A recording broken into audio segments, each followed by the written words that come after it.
Shabbat Shalom dans le Seigneur.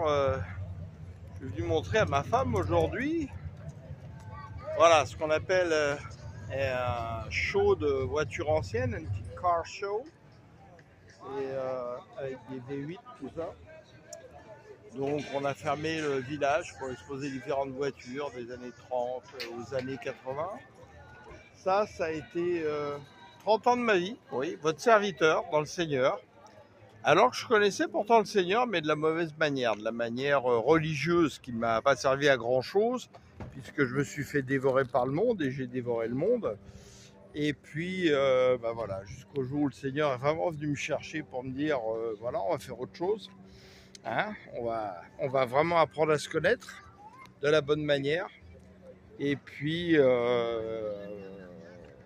à me faire comprendre que toutes ces choses, en fait, sont des véritables chaînes à nos pieds. Et bon, j'avais quand même cette chance à l'époque, j'ai eu plus de 100 voitures qui me sont passées dans les mains. J'achetais, je revendais, je me suis jamais attaché à aucune. Le Seigneur m'avait mis ça dans le cœur quand même de ne m'attacher à aucun bien matériel. Et là, vous avez des gens, par exemple, c'est leur première voiture qu'ils ont eue et ils la vendront jamais. Et certains vous disent même que bientôt ils se feront enterrer avec.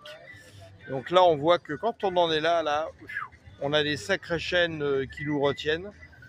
Et combien de gens, justement, n'arrivent pas à vivre avec les choses sur la terre en s'en détachant. C'est-à-dire, on peut très bien avoir des choses, en jouir, mais comme si on n'en jouissait pas. Et surtout, ne pas s'y attacher. Quand on commence à être attaché à des choses où on n'arrive pas à s'en libérer, là, ça commence à devenir une véritable maladie très dangereuse pour notre âme et notre esprit. Donc, voilà, c'est pour vous témoigner que le Seigneur peut transformer les personnes, peut vous changer de façon phénoménale et que quelle que soit l'addiction, qu'est-ce que soit ce que vous avez pu vivre, le Seigneur peut tout changer, tout réparer, il est le réparateur des brèches. Donc gardez votre confiance dans l'Éternel, mettez-le en premier en chaque chose, que l'Éternel prévale dans votre vie et attendez-vous à lui, même dans les moments difficiles, c'est pas toujours rose.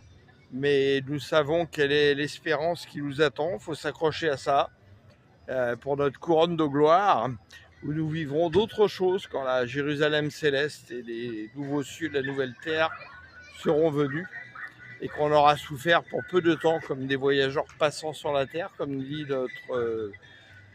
notre frère Pierre, l'apôtre. Donc voilà, belle journée à vous dans le Seigneur et soyez bénis abondamment.